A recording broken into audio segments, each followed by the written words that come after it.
సంక్షేమ పథకాల అమలుకు రాష్ట్ర ప్రభుత్వం క్షేత్రస్థాయిలో విచారించి అర్హులను ఎంపిక చేసేందుకు ప్రజల సమక్షంలోనే గ్రామ సభలు నిర్వహిస్తున్నట్లు ఎమ్మెల్యే గండ్ర సత్యనారాయణ అన్నారు.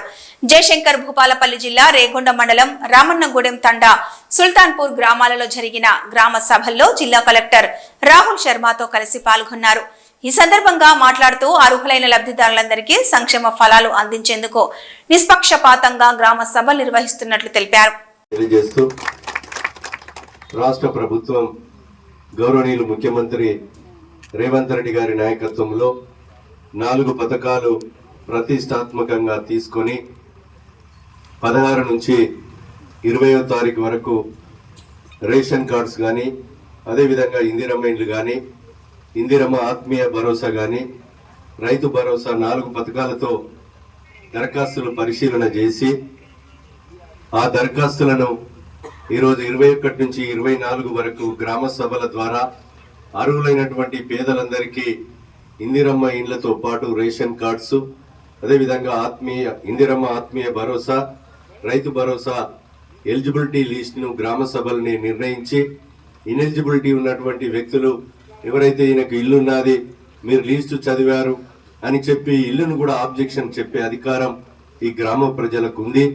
గ్రామ ప్రజల్లో నిజమైనటువంటి పేదలను గుర్తించి పేదలకు ఇందిరమ్మ ఇండ్లు 5 లక్షల రూపాయలతో కట్టించే కార్యక్రమాన్ని, ఈరోజు పేదలకు రేషన్ కార్డు ఇచ్చే కార్యక్రమాన్ని, ఆత్మీయ భరోసాలో జాబ్ కార్డు ఉండి పేదలకు ఏదైతే నెలకు 1000 రూపాయల చొప్పున మరి సంవత్సరానికి 12,000 రూపాయలు ఇవ్వాలని ఎన్నికల ముందు కాంగ్రెస్ పార్టీ ఏదైతే చెప్పిందో ఆ మాట అమలు చేసే కొరకే ఈ యొక్క గ్రామ సభలు నిర్వహించడం జరిగిందని మీకు ఈ సందర్భంగా నేను తెలియజేస్తున్నా. సోదరులారా, రైతు భరోసా కూడా ఈరోజు భూమి దున్నుకొని 2 రకాలుగా రైతులు లబ్ధి పొందలే. దున్నుకొని పట్టా పాస్ పుస్తకం కాక రైతు భరోసా రాలే. అదేవిధంగా బ్యాంకులో పోతే పంట రుణం రాలేదు. ఏదైనా చనిపోతే రైతు బీమా కూడా రాలే. ఇంకో రకంగా భూమి ఉండి మన భూమి దున్నుకుంటున్నాం, మన పేరు మీద ఉన్న భూమిని వేరే వాడు మరి పాస్బుక్ తీసుకొని వాడు రైతు బంధు తీసుకోవడం, బ్యాంకులో పంట రుణం ఎత్తుకోవడం జరిగింది. అలాంటి వరకు భూ భరోసాలో ఎవరైతే భూమి దున్నుకుంటున్నారో, భూమి పట్టా కాలేదో భూభారతి పేరు మీద దరఖాస్తును కూడా స్వీకరించండి. దరఖాస్తు స్వీకరిస్తే రాష్ట్ర అసెంబ్లీలో ధరణిని రద్దు చేశాం. భూభారతి కొరకు అసెంబ్లీలో తీర్మానం చేసి గవర్నర్ తో ఈరోజు ఆమోదం పొంది ఈ గ్రామ సభల ద్వారా ఏదైతే నిజమైనటువంటి పేదవానికి పట్టాలిచ్చి హక్కును కల్పించి భూ భరోసా రైతు బీమా గాని పంట రుణం ఇచ్చే విధంగా చేయడం జరుగుతుందని మీకు ఈ సందర్భంగా నేను తెలియజేస్తున్నాం. సోదరులారా, రేషన్ కార్డ్స్ గత ప్రభుత్వం 10 సంవత్సరాలలో ఎవరికి రేషన్ కార్డు ఇవ్వలే. ఈరోజు గొప్పలు చెప్పారు. మనం ఈరోజు నిజమైనటువంటి అర్హులైనటువంటి ప్రతి వారికి రేషన్ కార్డుల కొరకు దరఖాస్తు తీసుకున్నాం. ఇందిరమ్మ ఇండ్ల కొరకు కూడా దరఖాస్తులు తీసుకొని వెరిఫికేషన్ జరిగింది. ఈ గ్రామ సభల ద్వారా లిస్టు చదువుతారు వీళ్ళు. ఆ చదివినప్పుడు ఇంకా మాకు ఎవరికి పేదవాళ్లకు రాలేదని మిగిలిపోయిన దరఖాస్తులు ఉంటే ఈరోజు దరఖాస్తులు పెట్టండి. ఊళ్ళో అందుబాటులో లేకపోతే రేపు మండలాఫీస్ పోయినా కూడా మీరు దరఖాస్తులు ఇవ్వండి.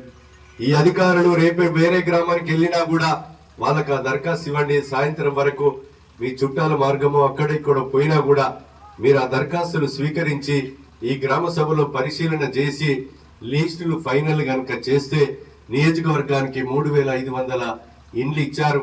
ఆ 3,500కు సరిపోకపోతే ఎలిజిబిలిటీ లిస్ట్ చూసి మరి గౌరవనీయులు ముఖ్యమంత్రి రేవంత్ రెడ్డి గారిని అడిగి మన కోటా తెచ్చుకొని పేదలందరికీ ఇందిరమ్మ ఇండ్లు కట్టించే కార్యక్రమం తీసుకుందామని మీకు ఈ సందర్భంగా నేను తెలియజేస్తున్నాం. సోదరులారా, ఈ లిస్టులన్నీ కూడా పేదలకు ఇందిరమ్మ ఇండ్లు కట్టించే కార్యక్రమం, రేషన్ కార్డులు ఇచ్చే కార్యక్రమం, అదేవిధంగా నెలకు 1000 రూపాయలు భూమి లేని నిరుపేదలకు 12,000 రూపాయలు మీ ఖాతాల్లో జమ చేయడం, ఇవన్నీ కూడా రైతు భరోసా 5,000 రూపాయలు ఎకరానికి ఉంటే 1,000 రూపాయలు పెంచి రాళ్లకు రప్పలకు గుట్టలకు బండలకు కాకుండా దున్నుకునేటువంటి పేదవారికి ఎన్ని ఎకరాలున్నా 100 ఎకరం దున్నుకున్నా 50 ఎకరము వ్యవసాయము కాస్తు చేసిన వాళ్ళందరికీ కూడా ఈ రోజు రైతు భరోసా 5,000కు 1,000 పెంచి మరి 12,000 రూపాయలు సంవత్సరానికి రేపు 26 జనవరి నాడు గౌరవనీయులు ముఖ్యమంత్రి రేవంత్ రెడ్డి గారు ఈ 4 పథకాలు కూడా లాంచింగ్ చేసి 1,000 రూపాయల చొప్పున 12,000 మీ ఖాతాలో వేయడం, రైతు భరోసా ఇవ్వడం, అదే విధంగా ఇందిరమ్మ ఇండ్లు కట్టి ఇవ్వడం, ముగ్గులు పోయడం, అదే విధంగా రేషన్ కార్డులు కూడా ఇవ్వడం. అదే రేషన్ కార్డు మీకు గ్యాస్ కనెక్షన్ గాని, అదే విధంగా అదే రేషన్ కార్డు బస్ గాని, అదే రేషన్ కార్డు మీకు సరుకులు తీసుకోవడానికి ఉపయోగపడే విధంగా ఒక స్మార్ట్ కార్డు ఇవ్వబోతున్నామని మీకు ఈ సందర్భంగా తెలియజేస్తున్నాం.